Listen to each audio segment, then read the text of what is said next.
The Sodium Attacker channel has another low sodium tip for you today. The Food and Drug Administration has determined that most Americans consume between 4,000 and 6,000 milligrams of sodium every day. Those of us that are over 51 are supposed to keep our sodium at 1,500 a day. With the tips and the information that you're going to get from my channel, you'll be able to lower your sodium and become a little bit more aware of how to do that.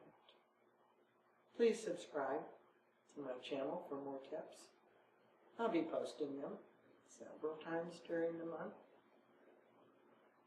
Leave a question or a comment. Love to hear from you.